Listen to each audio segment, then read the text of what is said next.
Feel করি না। আল্লাহ যদি কোনো বিপদ দেয়, আমি দেখতেছি আমার ক্ষতি, এই ক্ষতির পেছনে আমার কোনো কল্যাণ থাকতে পারে কি পারে না? দুনিয়াতে যদি কোনো কল্যাণ নাও থাকে, আর বিনিময় যদি আল্লাহ কিয়ামতের দিন ডেকে বলে, বান্দা তোরে এতগুলা বিপদ দিছিলাম, তুই অধৈর্য হস নাই, সবর করছস, বিনিময় আজ যা তোরে জান্নাতটা দিয়ে দিলাম। লস প্রজেক্ট না লাভের প্রজেক্ট? ইমানদারের লস হবে? অতএব সবর করবো তো ইনশাআল্লাহ। গালিগালাজ করবেন, রাগ হলে, বিপদ হলে গালিগালাজ করবেন, আসান ফিসার করবেন, আল্লাহর প্রতি অধৈর্য হবেন, সবর করবেন তো ইনশাআল্লাহ। বিপদ হয়েছে বোর গোষ্ঠী উদ্ধার করবেন, গায়ে হাত তুলবেন, সবর করবেন তো ইনশাআল্লাহ। সবর করলে ভাই আল্লাহ রাব্বুল আলামিন অফুরন্ত সওয়াব দিবেন বিনা হিসাবে।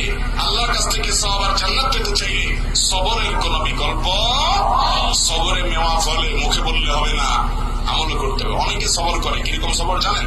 ধরেন মসজিদ থেকে জুতোটা চোরে নিয়ে গেছে, এরপরে সে অস্থির হয়ে চোরের 14 গোষ্ঠী ধরে মা বাপ তুলে গালিগালাজ দিয়ে মসজিদ কমিটির গোষ্ঠী উদ্ধার করে, এরা সিসি ক্যামেরা রাখে না কেন, জুতা চোর এখানে কেন আসে, আমার এটা হইলো কেন, অস্ত্র শস্ত্র হইয়া দেখছে যে লাভের লাভটি কিছু নেই, জুতা তো নিয়ে বেচারা পারে পার।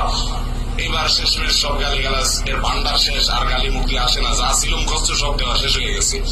এবার বলে যে কি আর করা, আল্লাহ ভরসা, সবর করি।